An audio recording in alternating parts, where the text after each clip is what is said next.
Thank you for joining CU Bands and Fans podcast. Our podcast is brought to you by Homegrown KIO. Homegrown KIO is on Sunday nights at 7 p.m. It is a stellar show featuring the great songs that have come from bands originating in Champaign-Urbana. Listen at 107.9 on your FM dial, at 1079wkio.com, or ask Alexa to play WKIO. Homegrown KIO, we appreciate you, and we appreciate your sponsoring our podcast. We'll see you and hear you Sunday evening at 7. Hello, everyone. This is Terry with CU Bands and Fans podcast, and I'm here with Zach Widdop. Say hey, Zach. Hi. And our special guest tonight on our podcast is Ian Shepherd, and we are so looking forward to this podcast with him and hearing everything that he's done. Ian's got like a huge history in Champaign-Urbana. Hey, Ian, so how you doing? I'm doing great, Terry. Thanks for having me. Yeah, we're really excited to have you. We have met you, of course, doing CU Bands and Fans, because you are a pretty acclaimed drummer in the Champaign-Urbana and surrounding areas. You have played in a lot of bands, and you have began a lot of bands. And you've got some kind of big news for us. So I'm just going to let you take it away. Like, when did you begin? Like, what was your first band? Yeah. Okay. So my first, my first band that I was in Champaign-Urbana was called Difficult Listening 2. And Difficult Listening 2 was a sort of version 2.0 of a band called Difficult Listening. Yeah. And that was Josh Quirk was in that band, Sean Smith, Victor Krause, who, Allison Krause's brother, Victor, who is played with Lyle Lovett. I think he may have even played with Kenny Rogers, maybe, I'm not sure, but I know he played with Lyle Lovett, Bill Frisell. Jesse Brown was in that band. Dave Cooper was in that band. And that was one of the first bands that I saw when I started going to see music. So my first gig in Champaign-Urbana was at Mabel's in 1992. So it's been a long Yay, time. Mabel's. Right? Right. We talked about that with our last podcast, because one of them played at Mabel's too. So we discussed how the back stairs, lugging that equipment, back and forth. All the stairs at Mabel's. Yeah, it's famous. Difficult Listening had a song called "Stairway to Mabel's," and it was brilliant. So, that was the beginning for me. I was a music student at the university, and I got done with school, and I just thought, I just want to play music. I was studying music education. I was involved in marching bands, drum corps, sort of competitive drumming, if you will. And I just immediately fell in love with the music scene in Champaign. So at the time, the bands that were really coming up, Hum was coming up. A band called Mother ended up being called Menthol. Moon 7 Times was happening at that time. So the early to mid 90s were a really, really exciting time in Champaign-Urbana for original music. So I went from Difficult Listening to, and then I played in a band called Swoon, which was like a 3-piece stoner rock band. We had a deal with Hammerhead Records. Played a bunch. This was like 95 maybe. I met Brandon Washington, my dear friend Brandon Washington. He was playing in a band called Solstice, and I ended up playing some shows with Solstice, and then Funky Butt Drum Club kind of spawned out of that time. So 96. So really the first kind of band that I felt that was my band, that was kind of coming from me, was the Funky Butt Drum Club. And that was about 96 when we started that, I think. Which is so crazy that was 96. Yeah. I mean, that's insane. Yeah, that's a long time ago. So let's talk about the Funky Butt Drum Club, because sure. When I came, onto the scene doing what we're doing, we had heard of, Zach and I Yeah. had heard of the reunion. Right. So, which was at Cowboy Monkey, I Right. believe. Yeah. And so I was like, ooh, this is gonna be cool. I had no idea what I was in for. Like Oh, none. then oh, that's fun. You just saw, you're No like idea. Funky Butt Drum Club. What a dumb, Yeah, what what is could this that? be? Yeah, exactly. And so we got there. And had you heard them before this, Zach, before the Yeah, reunion? yeah, yeah. Yeah. Back in the Yeah, I 90s. Zach remember knows Zach. everything. Yeah, I remember Zach. Oh yeah, I've known Zach a long Oh time. my Absolutely. gosh, Yeah. that's so cool. Yeah. So we arrive, of course, and there's a Right. good crowd. I mean, Oh there's a yeah. really good crowd. Yeah. And and then you guys come out, and Yeah. I was like, what is this? This is flat wild. And and first of all, the way you guys were dressed Yeah. is the first thing. Visually, it's like, I don't even know what in the hell's going on here. And then That's it, yeah. the way you guys came out and got onto the stage, and then I believe one of you, I want to say it was Josh Quirk, one of you jumped on the bar. That was Right. Josh. Yeah. Yeah. Yeah, Yeah. it was Josh. Both Josh and I would end up on the bar at some point Yes. in the night. We would end up in the bar, on the top of the bar, Yeah. for sure. Yeah. And then and you were playing, and I was like, this is the most amazing thing I have ever seen. I loved Right. it so much. Oh, that's good to hear. Thanks, Sarah. So how did that be? I mean, because it was so unique and different. Right. Like, Yeah. yeah, how did that come about being that Well, way? okay. So here, I'll give you the real story, and it's totally crazy, and I can't make this up. Josh Quirk and I, my dear friend, drumming brother, Josh Quirk and I were roommates. We had a house together in Champaign, and seriously, we were driving to see Van Halen in Indianapolis, and we were driving along 74, and we see this sign that said, trucks over 8 tons must weigh. Right? Like, we've all seen that sign before, somewhere before, like a weigh station, right? And then the next sign was, weigh station, whatever. And we just started singing this sort of groove and this melody to these road signs.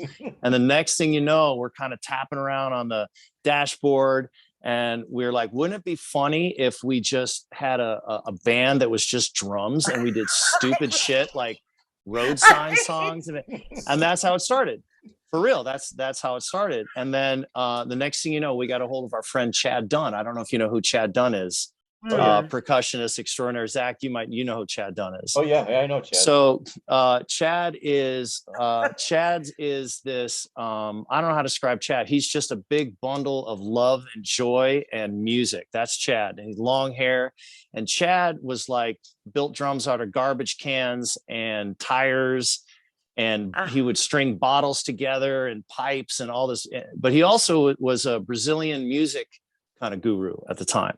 So the three of us kind of created these pods of percussion. So we would have, like, Josh Quirk kind of played a typical sort of drum set, but he would have all kinds of additions to it, cowbells, different kinds of metallic things, bongos or whatever.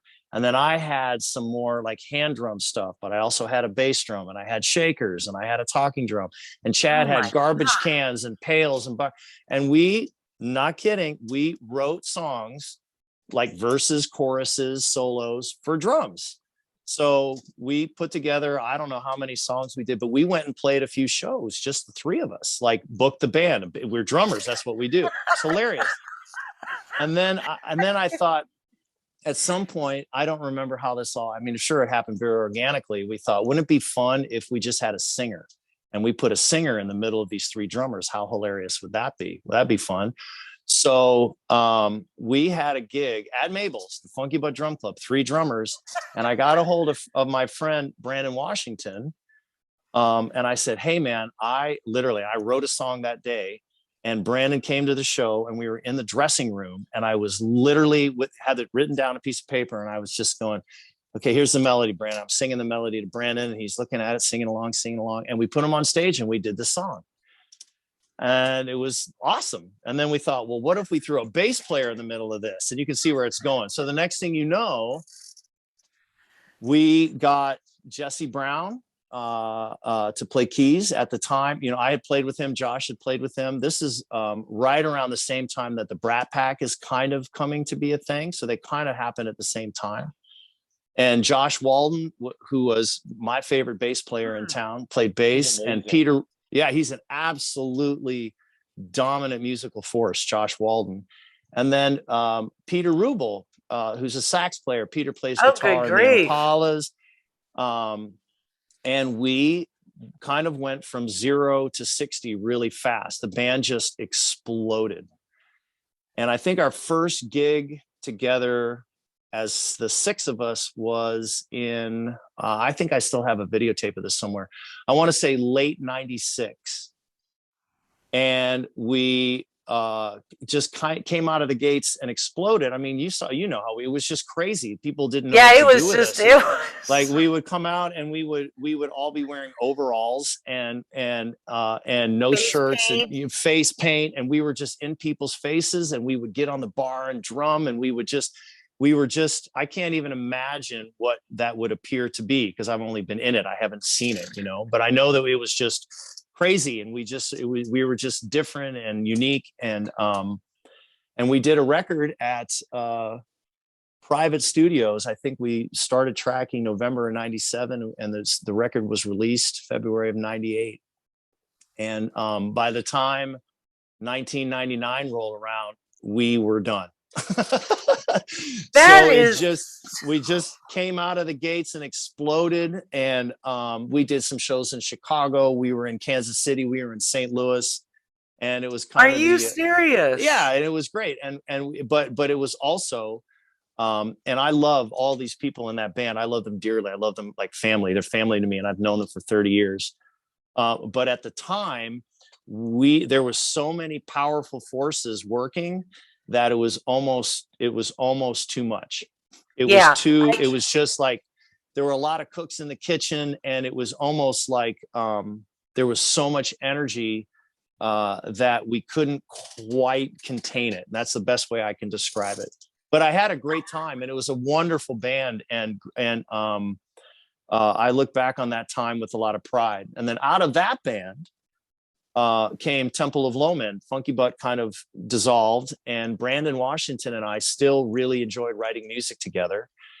And Andy Lund was a good friend of ours, guitar player at the time, and we started writing songs together because what are Brandon and I going to do now? And we got a hold of Guido, and we wrote a bunch of songs, and we put out a record before we even played a gig. And that was the Temple of Lowman. I know, isn't that weird? We thought, well, this is so crazy. Like your music backwards. Stuff just went. It did. Now, at the same time, the Brat Pack is going, right? So the Brat Pack started because, and we all know Tom Grassman, my dear friend Tom Grassman. Tom and I were both playing in bands at the time. He was playing in a band called Third Stone. Love those guys. Jeff Marklin, David Ward, just adore those guys. And we were both looking, I think Tom was working at Pizza Hut on Green Street. I'm working at seriously. Yeah. I'm working at a record store on Green Street. No, seriously. Right. And we were like, and Tom called me, and he's like, man, let's get together, have some breakfast. And, I want to put this band together, and the original thought was, what if we played a bunch of covers, like sort of modern rock covers? At the time, there was a radio station called 107.1 The Planet. It was called The Planet. And it was like sort of modern pop, college alternative, rock. And we thought, well, maybe we'll just, we'll get our set list from whatever that radio station is playing. This was very popular. And then that night I came home, and I was up in the middle of the night watching some late infomercial. And it was back when they had like hits of the 80s on the 10 CD set. And I went, wait a minute. What if we did an 80s band? And what if we were purely 80s? And there was this huge 80s thing at the time. There was this thing called Time Warp Tuesday at C.O. Daniels, this college bar. And on Tuesday nights, it was packed full of people, out the door, packed Tuesday nights. And they played 80s hits all night long, and people went crazy. And I thought, that's what we got to do, Tom. So I called Tom, and he's like, yeah, good idea. And I knew Jesse at the time. Guido was just a puppy at that time. This is 96. we knew Guido, and the four of us put this Brat Pack together. And the next thing you know, we started playing some gigs, and we got Donna Nelson at first, and Donna didn't work out, and we got Gloria Rubel, and she was in the band for a while, and then Lynn Canfield came in, and that band sort of erupted as well too. So Funky Butt and Temple of Low Men and the Brat Pack kind of all happened together. So it was but all that stuff was happening at the same time for me. And Lynn she stuck, right? Yeah, she just she's she is still awesome. Yeah, for sure. And then there's been a lot of different people in that band. Has there? Because so it began with you, Tom, Guido, and Donna Nelson. Not even Donna yet. Jesse. Yep. It was just the four of us. It was me, Guido, Tom, and Jesse, and that was it for a while. So who was vocals? Who did vocals? Tom. Tom did most of them. I sang a bunch of them. So it was mostly Tom and a handful of me. It's kind of how that was. Yeah, I know. And then we thought, well, we got it. We need a female singer because we need to do Blondie, and we need to do, we have to do the Bangles. We have to do Madonna, and then we got Donna to do it, and she did a couple gigs, and that didn't work out. And then Gloria Rubel stepped in, and Gloria did it for a while, and then was kind of looking for a way out of it. And then Lynn stepped right in, and then off we went. And it was the five of us for, I want to say, maybe 7 years. So I was in that band from 96 until 2004. So, and they're still running. Oh, I mean, Brat Pack is still very popular, still gigging, still out there. And so you were in it from, what'd you say? 96 to 2004. And then, so what happened that you got out of it? I moved to Des Moines, Iowa. My ex-wife was a TV news anchor in town, and she got a job at the NBC station in Des Moines. And so we moved. I had my son was 1 year old at the time, and I mean that's the simple explanation. There were other things going on, but we moved to Des Moines, and I lived in Des Moines for 3 years and played in a couple bands in Des Moines. Then I moved to Indianapolis, played a little bit in Indy, but the thing is, you guys, is that I never separated from Champaign-Urbana. I love this town. And so even when I wasn't here, I was gone for 12 years. So I lived here for 16, was gone for 12, and then moved back 6 years ago. I always came back. So I would always sub for the Brat Pack. Josh would need some time off. So I'd come in, I'd sub for the Brat Pack. I came in and played with 90s Daughter a couple times. I would come back and play with the Impalas at Huber's every once in a while. So I stayed very connected to Champaign, even though I was gone. Yeah. And because, you've got relationships that are like family, like absolutely. To this day, you're still maintaining all of those because you're well received. You're well loved in the music community. I appreciate that. And highly regarded. So, because you're an extremely talented drummer, and musician. But so then you also, did you or did you not play in Animators? I did not play in Animator. But the guitar player that played an Animator, I played with in Difficult Listening too. It's all this. It's all one. Yeah. We're all connected. That's right. Absolutely. Okay. So that's Funky Butt Club. Yeah. Difficult Listener 2. Difficult Listen to. Okay. Yeah. Brat Pack. Uh-huh. And Temple of Low Men. And then what else? Oh, like who else have I played with, or what was I actually in the band? Was there any other bands? I mean, I'll be honest with you guys. At this point in time, I can't remember all of them, and I mean that because I could probably go through and give you a list of the bands I played in, but then there's the bands that I've played a few gigs with, or who I've worked with, or who I've subbed with, and that's where it gets endless. That's where I go, I don't think I could keep track of all of them. I don't think you could either, because I did a little Facebook searching and just that kind of stuff, just to get a little bit of, I had the basics of knowing you and knowing what you've been in. But I was like, well, let me see if I can, find anything else in here. Sure. And The you Finchley Boys. Finchley Boys. There you go. Yeah. There's another one. Right? Yeah. You play with everybody. And but I also seen that you did and then we'll get to your news here in a minute. Sure. Are you the one that headed up an evening with Led Zeppelin? I did head up the evening with Led Zeppelin. Yeah, and that was really fun.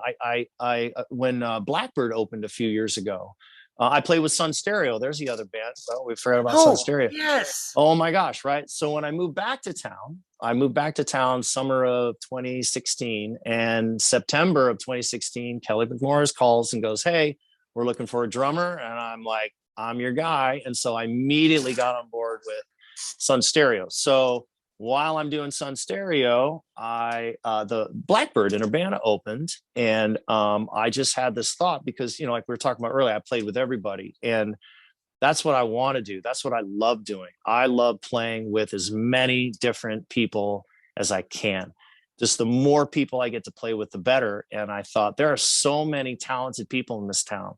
There's so many great singers. There's so many great bass players, guitar players, drummers, everybody, that I really wanted to put something together that could showcase all of these people. And so the format that I came up with is that there would just be a house band, and then we would have a special guest artist that we would feature every week. And so we would have the house band, and the house band would learn 3 or 4 of the artist's songs, and then the artist would learn 1 or 2 of the house band songs. So we would have this weekly collaboration. Wednesday. Yeah, every Wednesday. That's right. Most of those. That's right. Yeah. So that went on I for was at most of those. Yeah, you were. Zach. We didn't want to start until you got there. I'm like, oh, Zach's here. Okay, we can start now. So I did that for about, I don't know, almost 3 years, somewhere 2.5 years. And that's a lot of gigs. And that's playing with a lot of people. And that's getting every Wednesday. Yes. That's right. And so the idea of doing more of a themed night was born from that. So I always wanted to do, and we did a Led Zeppelin show. We did a Led Zeppelin night at Blackbird, but it wasn't as sort of amped up as this was. So I really wanted to do a night of Led Zeppelin. And I really had my eye on the Rose Bowl. Is the perfect place to do it. And the house band we've been playing together now for 4 or 5 years. So the house band is very tight, and that's Clayton Thompson, Jesse Brown, Mitchell Killow, oh my Kurt God, Reeder, all of which are just so good. Oh, and so I thought, well, you know what, I have a lot of friends in this town, and they're super talented, and I want to do an evening where I just can put all my friends and show the world how talented my friends are. And so we did a little Led Zeppelin night. We had Kayla Brown, we had Ryan Goff. We had Ryan Groff. We had Brandon Washington. We had Sarah Kramer, Josh Walden. I know I'm Tom. Oh my gosh. Tom Grassman. And everybody knocked it out of the park. It was so much fun. So we'll do more of those. I want to do like a Motown night. Maybe a music from please do a Motown night. So all that Motown. Yes. Done. We'll do Motown. Yeah, night. You do a Motown. I'm there. That's right. I should have been there for the Led Zeppelin thing, but I don't know. Anthony Gravino. There's another guy. Who was on that gig, and I played. Anthony was the guitar player in Temple of Low-Man. So we all have just been working together in one way, shape, or form. Larry Gates. There's another one. Curb Service. There's another one I forgot about. My dear friend Larry that I've been working with for 20 years. So it's just all these people, And that's a lot of talent on one. A lot of talent. Yeah. Yeah. And a lot of really good people, and people that I consider my dear friends. So from a personal standpoint, it was really fun for me to just play Led Zeppelin, which is one of my favorite bands, but also to play it with, come on, I'm playing with my wife, I'm playing with my friends for 30 years. I'm playing with these people that I've just done my musical brothers and sisters. And so it was a really magical night. Really. Yeah, that's very special. And speaking of your wife, which is Kayla Brown, who herself is incredibly talented. I agree. Oh my God. She's beautiful. She's talented. She's creative. all of these things. So Yep. you and her together is just, that's powerful. I just, you know what? I've always want to surround myself with people that are better than me. And so she just falls into that category. Yeah, she's quite wonderful, and I'd love to Agreed. have her on our podcast sometime Yeah, too. for sure. Yep. The beauty of now with live and stuff is I was able to catch her. She did a live at one of her shows, and it's a wonderful thing to be able to hear them, when you haven't for so long. But so that is the beauty of social media. At least there's that positive. Agreed. Okay, so currently, you are going to be, or you are now, the drummer with 90s Daughter. 90s Daughter, Right? So isn't it funny how it's all full circle, Tom and Guido, I mean, it's been 30 years of knowing those guys and playing music with them since, I mean, how many years ago is 1996? Is that like 26 years ago or 20, something like that? A long time. It's quite some time. A long time. So, that happened really just kind of naturally, Stefan, who is a wonderful human being, great drummer. Just a what a great guy. He had been in that band for, I want to say 8 years. I think that's what I was going to ask. That's a long time. Yeah, he's been around for a while.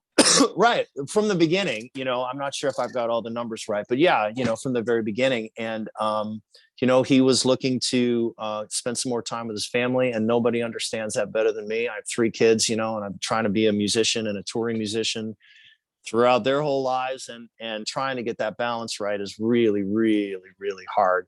And so much respect and love to Stefan for doing that. And so, once again, because I've known these guys for forever and I work with everybody, when that situation happens, Tom calls me and says, "Hey, do you want to play some 90s Daughters gigs?" Sure, I'll play some 90s Daughters gigs. So I go play a couple, and then we have the conversation. Hey, so do you want to be a 90s Daughter? I'm like, well, there's my friend Tom, who I know and trust and respect, and he's asking me, and I know what I'm getting into, and I have a history with these guys, and that stuff is really important to me. I've done I played a lot, especially when I was away from here, in Indianapolis and Des Moines, and even here to a certain extent, where, as a working musician, I want to work, but I want to work with people that I know and I trust. And that holds a lot of weight, especially if you're committing to this thing that it's going to be, 2-3 times a week. It's going to be, it limits you as far as the other things you can do. And I've always been, no matter what I'm doing many different things as well. I don't do very well when I only have one thing and it takes up all my time. It's food. I gotta, and that's what keeps me happy. And so it was kind of I had to think about this, because I'm like, well, what am I committing to this thing where I'm not going to have time to do anything else, and all the other projects that I love doing, and the writing, and I'm working on a record with Anthony Gravino and Kelly McMorris, and I'm booking my own band, and doing some shows with Curb Service. And is this one of these things that's going to take over everything, and I won't be able to do any of my other things? And the good thing is that I know these guys and for so long, and we've got a really just good history and good friendship, and there's enough time off. And I love the fact that those guys have other things that they do. I love the fact that that they have families that they have and that they are committed to, and so we're all in the same boat. So I feel like we came up playing music together in this town, and now I have a chance to come full circle and come back to these guys that I've known for so long. So it's like riding a bike, and essentially, I'm like, well, Tom and Guido, it's like an old sock, you know what I mean? It's like super, it's comfortable, and I know what I'm getting, and it's cool. So and I'm really excited. Those guys have been very nice to me, so I'm very grateful. I think you're saying, like, to know them and trust them, that's very valuable. absolutely. If you're going to commit to a band, Yeah. knowing them and trusting them is huge. Yeah. And yeah, definitely, because Yeah. you don't want to commit to something that you're not sure, they're not stable or whatever. And 90s Daughter is very stable. All three Right. of Yeah. them are have continuously shown Right. their commitment, Yep. and Yep. and they help other musicians, and They of course do. you're involved also in the First Gig Rock and Roll Camp. Yeah, I'm involved. I have done it a number of times. Usually what I do is I come in for a couple days and I work with all the drummers. And they have these sort of featured speaker lunches that they have. And I usually talk to the kids about, so you really want to play music, huh? Okay, well, get used to long drives and changing clothes in the bathroom stall, and it's not glamorous, and et cetera, et cetera. There is hard work It's until work. you get up there and start doing your thing, Yeah. where Yeah. that's where the joy and enjoying it comes in. But Yeah. that and after that is Yeah. hard work. Absolutely. So that's really cool. What's your like biggest what's your biggest joy out of doing that with the First Gig Rock and Roll Camp? Oh, well, I mean, there's so many. I mean, in no particular order. Those kids, all of those kids were all of us at some point in our lives. So it's a chance, it's a chance to give back. It is a chance for me to work with a bunch of people that I love and they're family to me. So it's like another gig. It's like, oh, this gig, I'm just teaching, but it's Tom and it's Guido, it's Jeremy, it's Amy, it's everybody.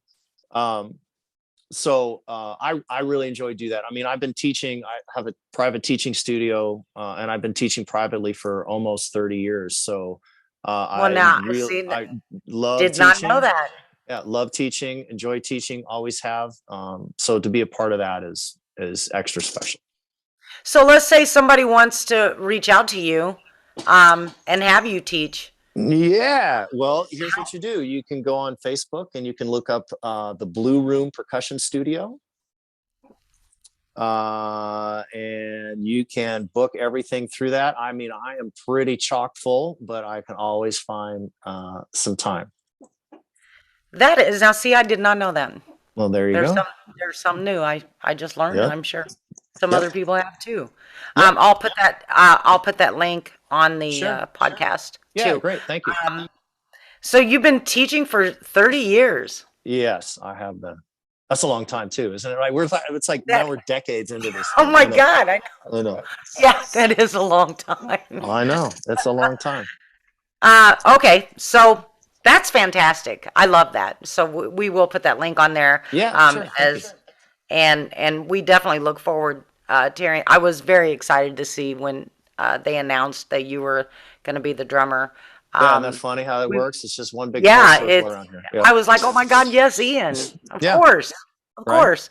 And Stephen, we do wish him the best. It's completely understandable when you got to step away and go, look, I need to spend more time with my family, which is wonderful. But Stephen's been awesome.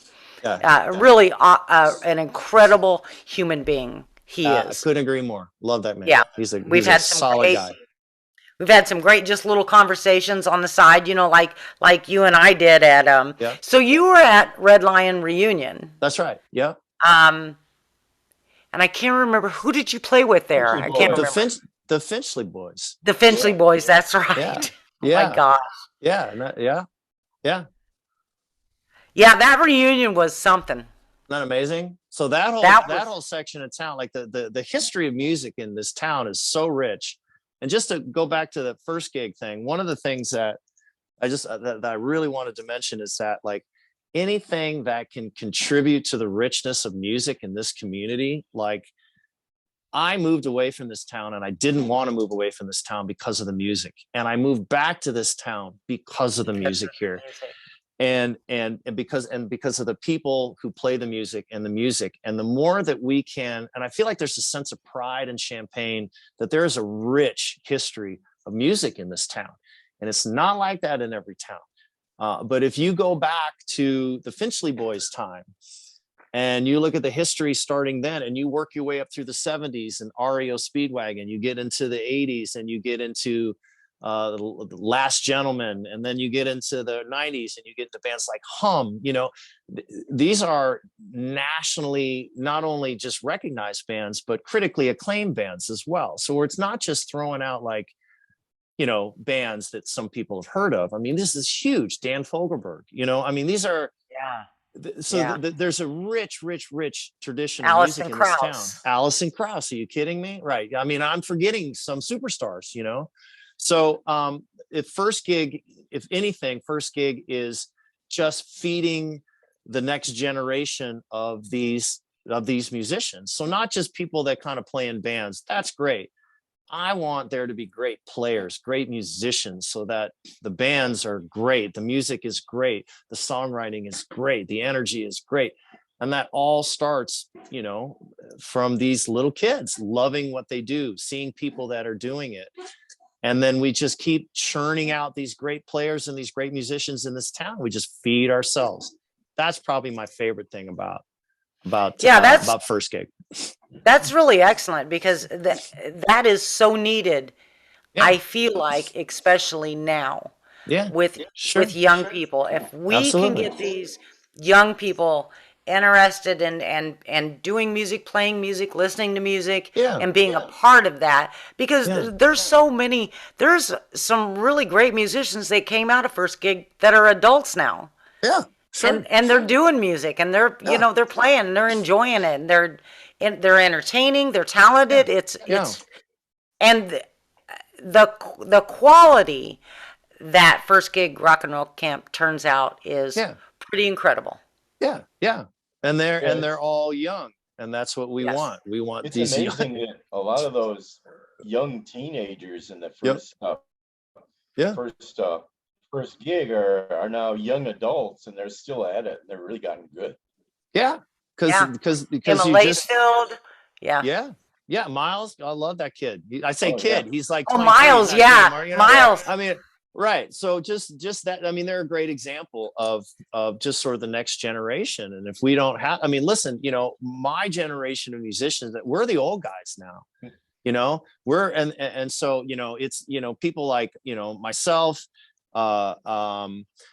Josh Quirk, Tom Grassman, Brandon Washington, Ryan Groff is another example. He's a little bit younger than us, but you know what I mean? But we come from a it was so different 20 years ago.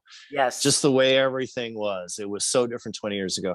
But the things but it's the same in the sense that you have more people kind of coming up and carrying the torch. And before you know it, us old guys will just be old guys, and then this whole other generation is just going to come in, and the quality and the reputation of great music in Champaign just keeps rolling. So for me to be a part of that on any level, that just makes my heart warm to just be a part of that on any level. And we're glad that you are, because it's an important part. I mean, it's important, and it's kind of crucial, actually, because we are in a time where, live music and stuff it's still fantastic. It's still out there. Champagne's full of live music and bands and musicians and all kinds of things like that. But maybe I'm talking about the listener. Sure. Maybe is more what I'm talking about. Is continuing to pique that interest in people to come out and fill those spots and dance and have a good time and all of that. Absolutely. It's important to keep generating and getting that out there. But I mean, I grew up so my live music was back in the 70s. Yeah. That's how far back I go. And that's when I started to go hear live bands. And that's when I fell in love with live music. And Champaign, back then too, was, it was pretty active with live music. Sure. And there was so many more, there really was a lot more places to play live music. Well, that's a whole other, exactly. There Yeah. was. Yeah, absolutely. Absolutely. And I'm glad you brought that up, Terry, because, I think that goes both ways. Like I've heard all kinds of musicians talk about, and, well, there's nowhere to play, there's only two places to play. Well, 20 years ago, there was countless places to play. There were 5 places downtown Champaign. There were 3 places, and there were places everywhere. And now you go, well, how many places really are there now? And then I go, well, is that, some of that is on us. Some of that is on the musicians, because we need to be constantly putting out things that are so good that people are going to go see, and so we need a place to do that, but we also need a product that is viable, That makes people want to, that makes people want to come in. So they're very connected. And if you look over the past, like I can go back, I moved to Champaign in '88. That was my first year here. And so for me, I can look at from 1988 until 2022, and you can see sort of this, peaks and valleys of, boy, it's really hopping. There's all these bands. And then, those bands kind of run its course, and then some other bands pop up. And so there's times where it's electric around here. And then there's been times where it's kind of flat. There's really not so much much. going on. Right. And then everything in between. And so there's this ebb and flow, I think traditionally, but it never goes away. COVID obviously is a asterisk in that graph, but there's a natural ebb and flow to the music scene here. And I feel like we're just I honestly feel like we're at the rebirth. COVID kind of shut us down. It gave some time for the community to kind of reflect. And I think at the time that COVID rolled around, I remember kind of thinking, I feel like there's not much really, there's things happening. There's good bands. Always. There's good music, always good band. But is there some electric thing going on in Champaign right now where people are really people are excited? Maybe, but I don't get the sense that there are times in the past where I remember feeling, wow, there's just so much great stuff going on, and the community's excited. And so in a way, I felt like COVID was just kind of like a way for the community to just sort of recalibrate and restart, and that we're on the beginning of another boom is what I'm hoping for. I feel like that. I feel like that too. Now I didn't feel like that in 2021. Yeah. When things began to open back up, I thought, sure, this is just flat. This is just sad. Yep. Well, and because we were experiencing the loss too we experienced the loss of some musicians due to COVID. We experienced the loss of some venues that just shut down, and they didn't reopen, and some reopened as something else and didn't do live music. That's right. So that was a little devastating. I felt like I felt like, wow, I don't know if this is. That's right. It was shaky I ground. Agree. Yeah. But 2019. Yeah. It was so booming. Yeah. I mean, right before COVID, it was booming. I mean, you could go anywhere, any night of the week. Even if you just glance the event list, it was full. It was so full. Yeah. And we had a blast. 2019, I can't even remember a show that I missed. Right. I mean, I was out all the time. Yep. And everybody was dancing, and everybody had fun, and and then there was just this huge, vacant divide and loss. Yeah. And so I feel like people are ready. Yeah. For this weather to warm up. They're all ready for things. Some music. They're ready for some, entertainment and some things that'll just take their mind off of all of this stress and everything that everybody's endured, and the kind of the great divide that's happened. Mm-hmm. I don't see that as, there was a lot of division on social media. We all know that. There's there's no denying that. But when you go out and you see these people, it's like, oh my God, I love you. Yeah.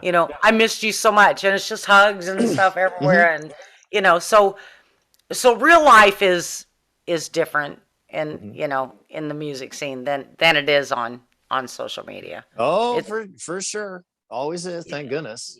Yeah, and musicians are, and I've always said this, and I do say this on our page, and I talk about this with my friends and with people that I've met that don't have a lot of people to go out with, or don't Yeah. have a lot of people to connect with, but they Yeah. want to go out and be social. Right. Is that, you know, the music scene will become your family, Sure. like, because you guys are like that with your fans. Oh yeah, absolutely. And you get You new know? ones, right? So like now I'm with 90s Daughter. Yeah. And so now the 90s Daughter crew of people I'm just now starting to get to know. And there's some crossover, you know, there's people who, Yeah. Yeah. if you're Zach, you see Zach, whatever gig I'm doing, I'll see Zach at it. You know what I mean? Yeah. What I'll see you at whoever I'm playing, Sun Yeah. Stereo or my band at the Rose Bowl or 90 Star, whatever. But there's a whole bunch of new people, fans of that band that I don't know yet. I'm still the new guy. I'm like the new old guy. I'm the oldest guy in the band, and now I'm the new guy in the band. It's perfect. Oh, everybody just falls in love with you, Ian. All right. So what was your, if you can, Yeah. and you may not be able to, Okay. what was your, so far, favorite band that you did, that you played in? Oh boy. Oh, that CD put me in a pickle. I'm gonna dare say that the most Okay. interesting one was the Funky Butt Yeah. Drum Club. Yeah. Well, like how about this? How about if I subgroup some of this stuff? So Okay. my my favorite band that as a songwriter was Temple of Lowman. That was my favorite band to be in as an artist, as a creative person, as someone who wants to write music, because that band was entirely collaborative. Everybody wrote, and everybody's ideas were great. And on their album, you would see, two guys wrote this one, three guys wrote that one guy wrote this one, everybody wrote that one other guy wrote this one. So we were all in the writing process together, and that doesn't happen very often. That's a rare thing. So from a songwriting standpoint, from just a creative standpoint, a compositional standpoint, I really enjoyed that band. From a pure energy standpoint, the Funky Butt Drum Club was just undeniable. This insane tornado just a hurricane of force, and it was just like you just let these Tasmanian devils out on stage, and That's exactly what it was like. Oh, I know. It was just crazy, and it was just magical, and it was over the top. And I don't think I'll be able to nor do I want to try to recapture that. That just lives in its own crazy, beautiful world. Yes, and I'm so glad that I got to experience that. Yeah. Well, I really am. The full force of that band. Yeah, pretty much what it was. It was something. Pretty crazy. Okay. Yeah. My probably the band that I appreciate the most over the long haul, looking at it from a kind of a wide lens, is I got to give lots of props to the Brat Pack, because that band, we worked, and we poured everything we had into that band, and that band allowed me to get a house and a car and studio equipment, and it was my job and my career, and we all took it very seriously, and it allowed me 8 years of playing along to click tracks and pre-recorded tracks. As a player is a great skill set to have. All the singing that I did, great skill set to have. It just gave me what I call gig chops. Playing all those gigs gave me a lot of strength. It gave me a lot of control. It paid the bills. So big props to that band, for sure. Bands like Sun Stereo, what a great, like, that band to me was a way for me to get my feet back into the door in Champaign-Urbana. I moved back to town, and I was just embraced by the Sun Stereo family, and it gave me a chance to get back out around here. Kelly is a great songwriter, still one of my closest friends. And so I really appreciate that band as sort of a rebirth for me in Champaign, if you will. And talk about a unique band. Yeah, just They're great. fascinating. Yeah, yeah. Yeah. It's more of a band. It's like the way I describe that. It's like it's like half. Well, it's like 75% gig and 30% circus is kind of what Yes. that band is. You know what I mean? Yes. Yeah. You had that woman who does Yeah. Yeah, the hoop stuff.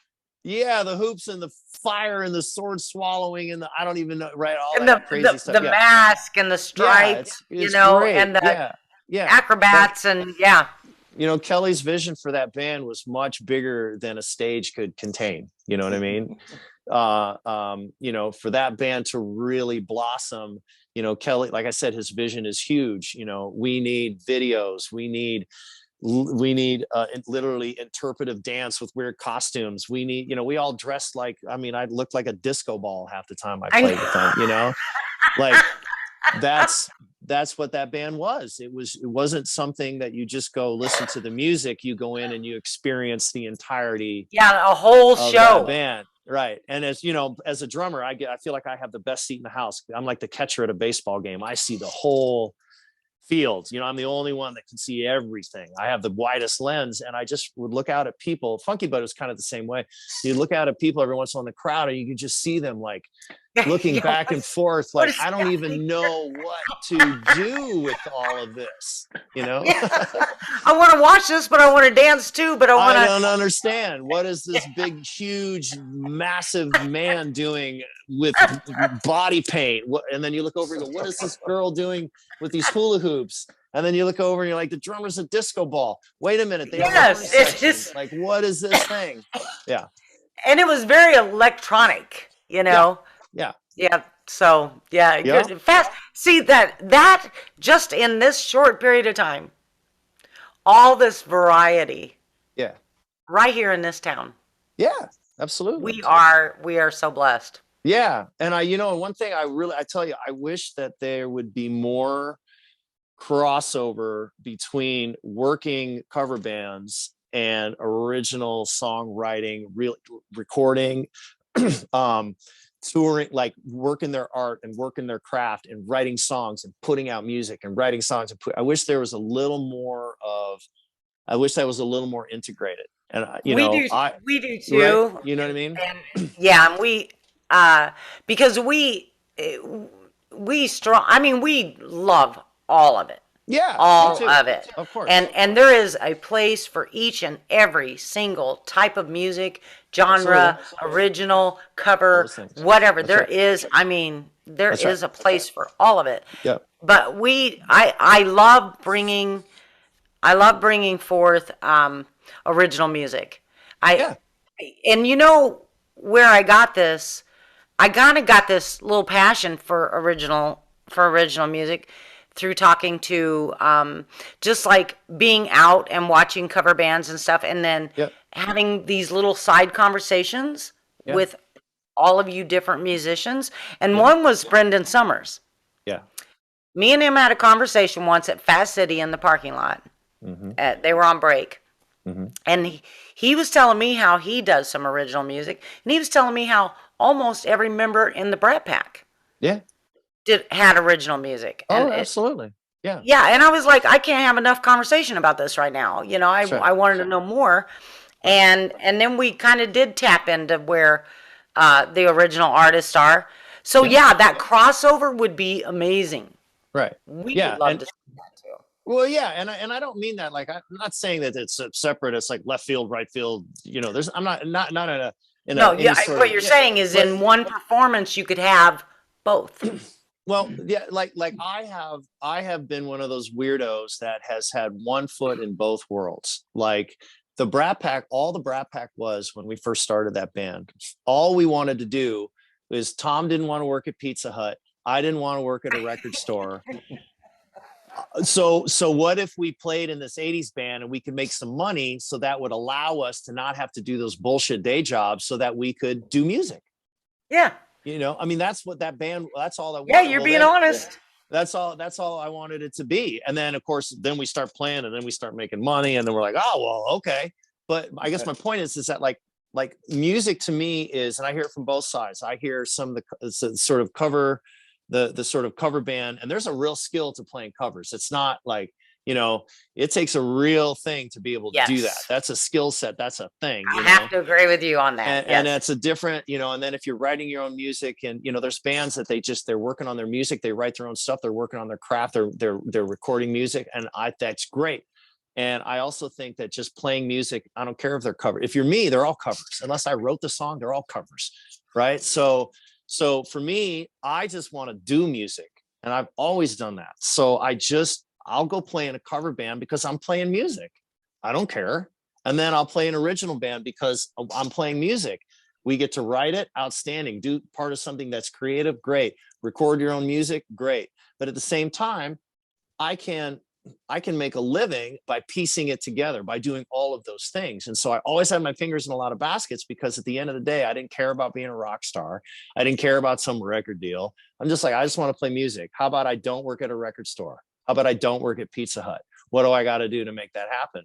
Well, I'm going to open myself up to playing covers, and I'm going to open myself up to, and I'm going to make sure that I work on my creative side and my artistic side, which is I want to write music. I want to be in a band that does original music. I see what you're saying. I also want to just make money. You know what I mean? I want to make money, and I want to work, because at the end of the day, that's what I'm just a working musician. And so what do I got to do? There's nothing wrong with either one. No, there really isn't. There shouldn't be one pitted against the other. No way. What you gotta do? Music. And part of me doing that Wednesday night thing, and then doing these kind of theme nights, is I want singers, I want people to come in that sing in their band, to come in and sing with other people and sing different songs and sing covers, because I think it makes everybody better. I think just doing music, singing music, playing music, I don't care if you're a drummer, guitar, singer, whatever, the more you do it, the better you're going to get at it. My wife is a great example, Terry.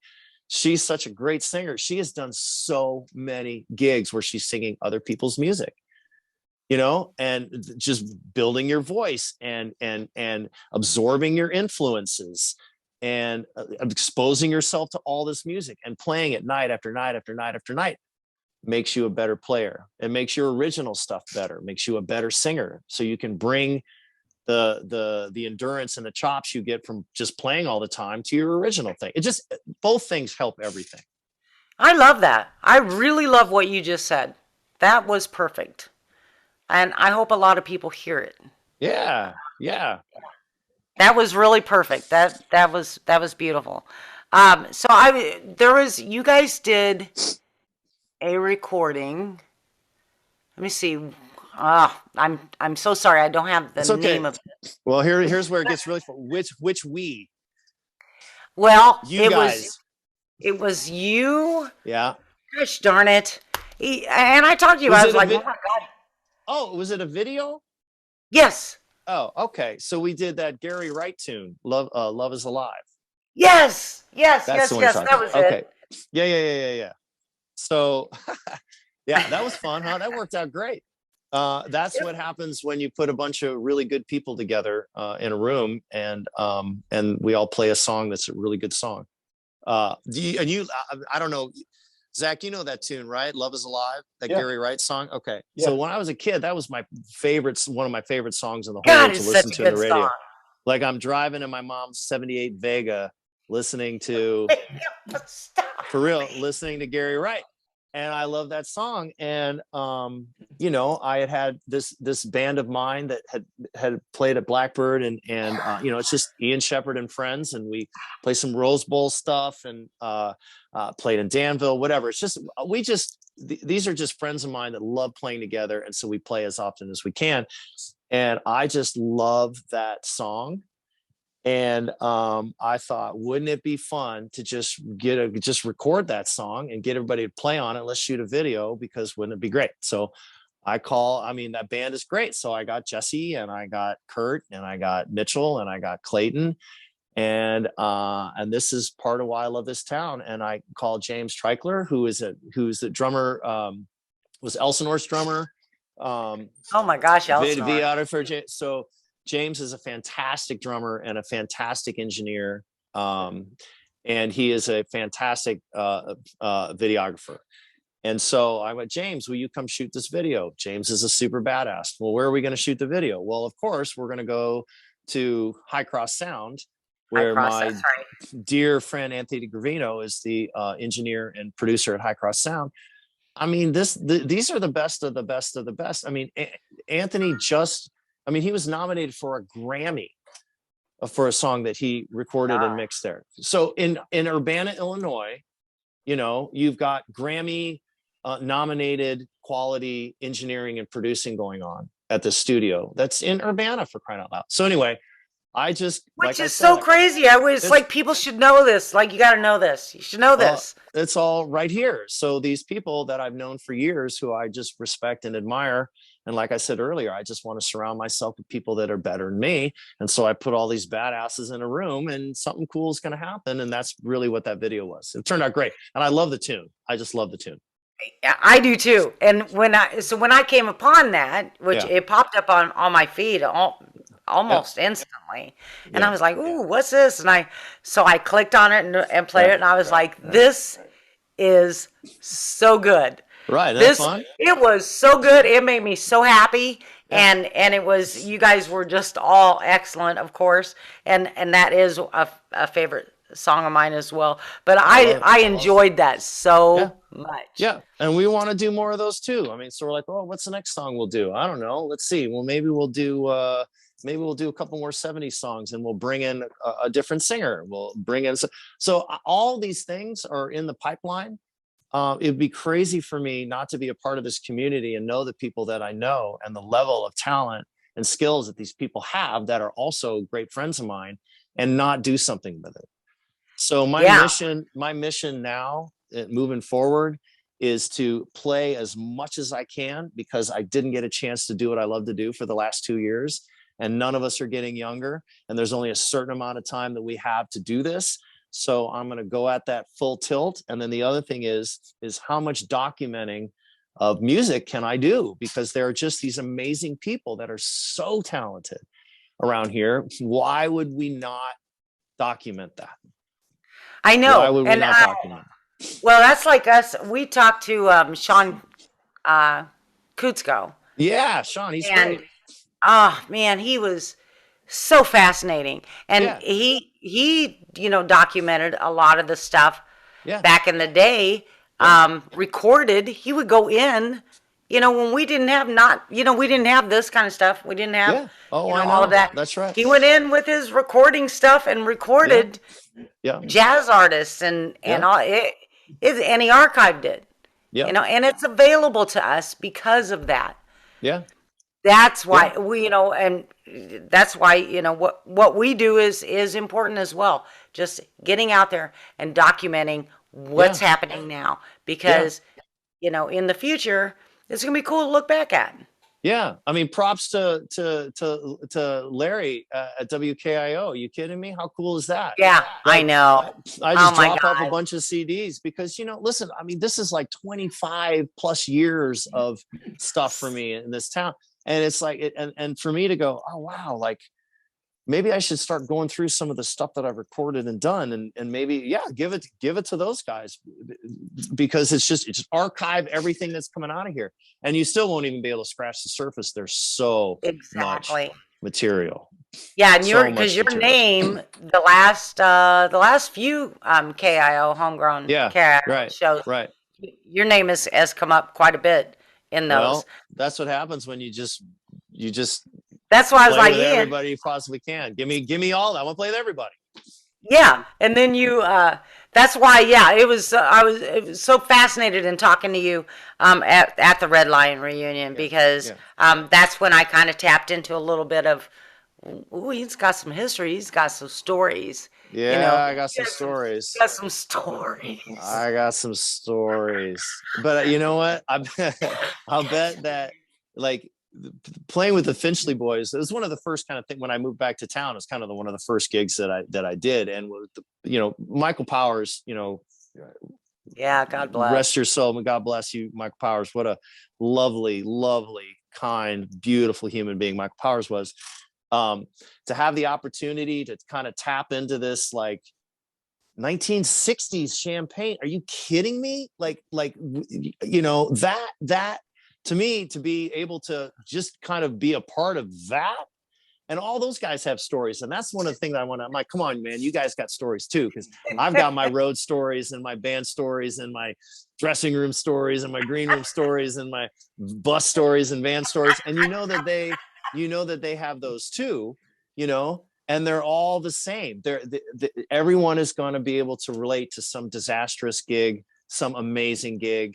The gig where there was nobody there, the gig that it was a packed house, the groundbreaking nights where you felt like all the band was just firing on all cylinders, and then the nights where everybody was terrible, or the one time where you left the bass player at the rest stop, you know, or whatever. Everybody has those stories. So yes, I have all the stories, but you know what? So would everybody. I guarantee, you know, Tom and Guido have some good stories about me that I probably purposely don't remember.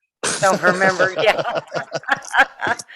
Yeah, it's had a lot of stories that he had told me over the years. None of them were about you, but he's had some interesting and some hilarious stories. Oh, they're good. How can you not? Look at what we do. Like, you don't like, there's not going to be interesting things. I mean, there's no, I wish I would have had the thought forever ago to document more, you know, because it's absolutely hilarious. And now you're looking back over 20 years, 25 years, you know, 30 years. Like my first gig in town here was 30 years ago, 3 decades ago. Imagine, I mean, I was a 22-year-old punk, you know, and just imagine if we all started documenting back then, it'd be pretty funny.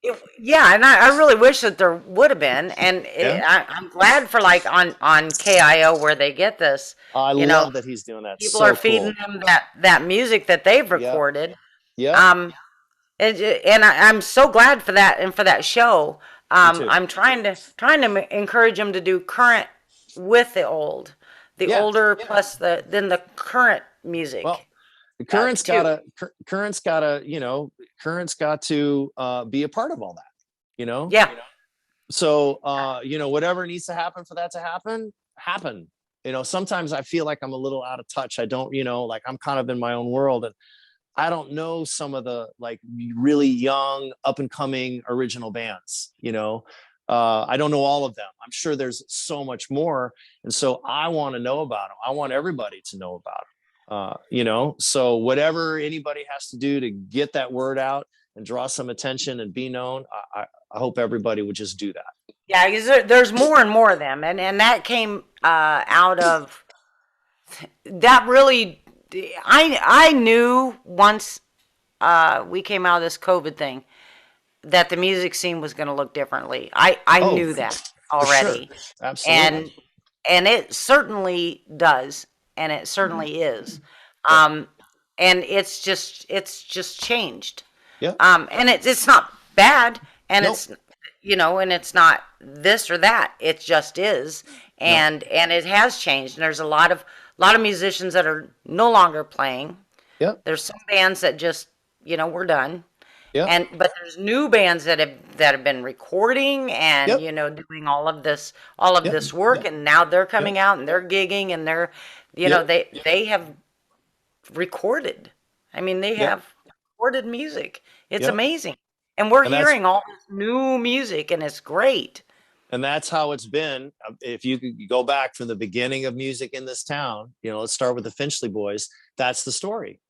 You just summed it all up. That's exactly what it is. Bands that have been around for a while and they record and then they're no longer bands because people grow older and they move in a different direction. Yeah, they do stuff. Whatever. It doesn't matter. And then there's new bands that come up and they record a little bit and they're bands for a while and then they go away. And then there's this cycle in and out of people and new faces and generations. And, you know, when I started coming on the music scene, you know, there were people that came before me that were kind of the older dudes that came right before me that's what I knew coming up. I knew these guys. And now I feel like there's multiple generations between, there's like the super young ones, and then there's the sort of in-betweens, and then there's sort of us older guys. And that cycle just keeps going and keeps going. And that's what it should be. That's exactly how it should be. Yeah. Well, I'm glad you said that kind of makes me feel better, I think.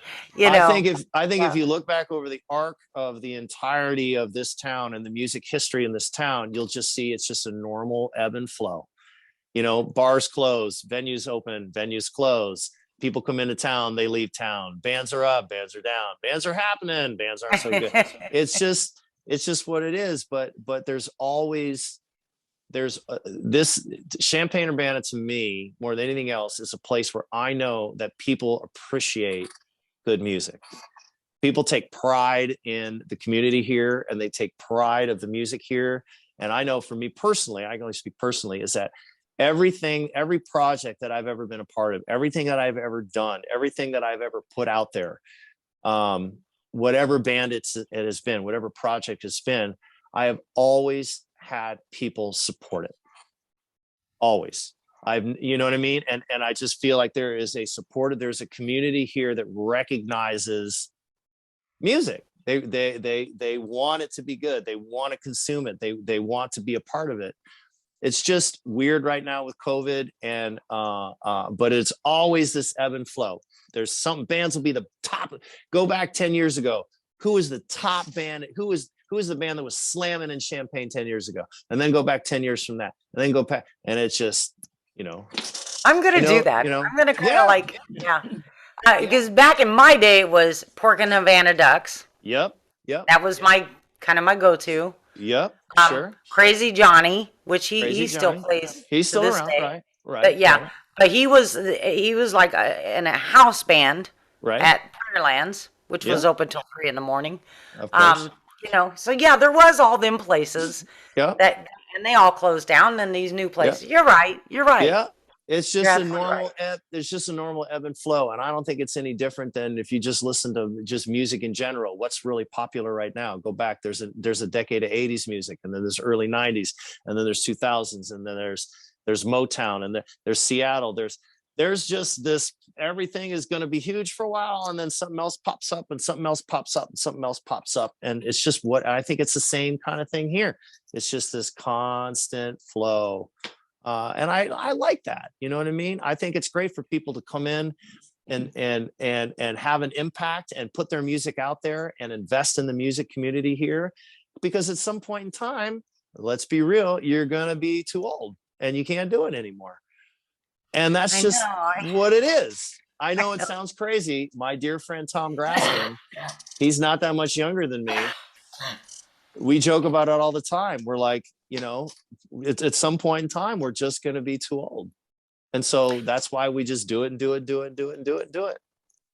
Yeah, that's something that crosses my mind all the time, because if my age and Zach said we've been doing this 10 years, and I was 54 when I started doing this, and I'm sick. Okay, I was 53 because I'm going to be 63. There you go. Yeah, that's 10 years, and I'm going, man, I wish we would have. I wish we would have. Ooh, I wish we would have. But I ran hard. I mean, when I first did this, I ran hard, and for a long time. Thank God for Zach. Right. Just thank God for him. But now I think that's why, we kind of like lit up the podcast, because I'm like, okay, we've been doing this 10 years. You're a little bit older now. Right. Probably you're going to be out there. There's no doubt when this weather straightens up, I'm going to get back out there. But I don't, I'm not going to be out there the way I used to be. No, but look at how you've evolved, though. Look at how you guys started, and look what you've done in 10 years. So 10 years ago, you start off with probably like a camera and maybe a Facebook page, right? Or something, maybe 10 years ago, right? Maybe, right. Okay. And so you look at the progression and you look at the numbers. Now look at how many fans you have following. And now you're doing podcasts, and you keep, right? And if you look at that like a band, I wish bands would be around for 10 years and keep progressing and keep evolving and keep working and keep changing and keep engaging and keep going. You know what I mean? Yeah. But no band lasts 10 years. I mean, it's so rare. I think about the Brat Pack. It is rare. It's so rare. And that's why I respect all these guys so much, is because if you can have a long career in the music world, some of the best. I mean, come on, look at those guys. They've been doing it for a long time, and they know how to survive. They know how to navigate. They know how to shift. They know how to adjust. They know how to, and they're still doing it. And that's really admirable. And I'm in the same boat. I mean, my path has taken me out of town for a while, but it's all the same thing. We're just lifers. We just want to keep doing it. So we just keep doing it. As crazy as it sounds. And you're teaching others. You're teaching others how to do it. And we hope that there's people coming up right behind us that can carry on the tradition. Absolutely. Yeah. Yeah. You're very inspiring. And it's been okay, before I let you go, before we end this. Yeah. You've written your own music. Oh yeah. Where can we hear this? Where can we hear what you've done? Well, all the songs that you would hear on the WKIO would be songs that I wrote or co-wrote. So any Temple Loman, any Funky Butt, a lot of the Funky Butt stuff I wrote or co-wrote. Josh and I wrote a lot of that stuff.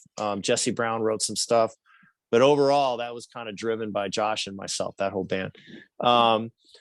Since then, from a writing standpoint, I mean, I write, I'm a really good Robin. I'm not a very good Batman. So I feel like I'm a really good like sidekick. I'm a good collaborator. So I work a lot, if I'm in a room with people, I write a lot of music with Anthony Gravino. I write a lot of music with Kelly McMorris. I've written a ton of music with Brandon Washington. Not necessarily music that would have my name on it that you could hear, but I'm involved to a certain degree with a lot of stuff, which is always very important, even if you're not like listed at the top. But it's so important, your input and creativity. Yeah. And sometimes, yes, true, but also there are times where I don't want to say anything, and someone else write everything, and it's less for me to worry about, less for me to stress about. And I'm going to play the best that I possibly can. And I'm going to try to win Best Supporting Actor. But I don't need that, I don't need that all. I'm quite happy to just be the hired gun and just play other people's music and bring the best thing that I can to other people's music. That's a really good situation for me to be in as well. So I don't really need to be writing. I don't need that. Sometimes I really like it. And with certain people, I really enjoy it. And on my own, I do too, but I certainly don't need it. Well, we have certainly enjoyed spending this time with you, and I appreciate you guys very much. Thank you. Yeah, well, we appreciate you and everything that you've brought throughout the years, for all of us to hear and listen to and be entertained by. It's all important. You've got such a variety and so many levels that's what makes you so great, and that everybody just loves you. I mean, you're just a great guy. You're a great guy. You're an excellent musician, and I hope that a lot of people listen to this podcast, because I think you gave some good encouragement, some great inspiration, and a lot of wisdom. Well, I appreciate that, and you know what? I just love this town. I love this community. I appreciate what you guys are doing, and the more that we can do to draw attention to it and get people excited about it. Yeah. I mean, at the end of the day, that's all I really want to do. And you can do all that this Friday at Boomerangs at the 90s Daughter Show. This Friday. Yeah, this Friday. What's the date? I don't know, the 22nd maybe? 22nd. Yeah. It's like my coming out 90s Daughter. At Boomerangs. That's fantastic. So Friday. Everybody that's listening, head on over to Boomerangs Friday night. It'll be a blast. I guarantee it will be a blast. I will probably know most of the songs. Yeah. Yeah. All right. Well, Ian, we thank you so much for being on. Thank you guys. I appreciate it. Thank you. It's good seeing you. Stay healthy. Stay well. Absolutely. Right. We'll see you soon. Okay. All right. Thanks, guys. Or ask Alexa to play WKIO. All right. Hang on. Damn it.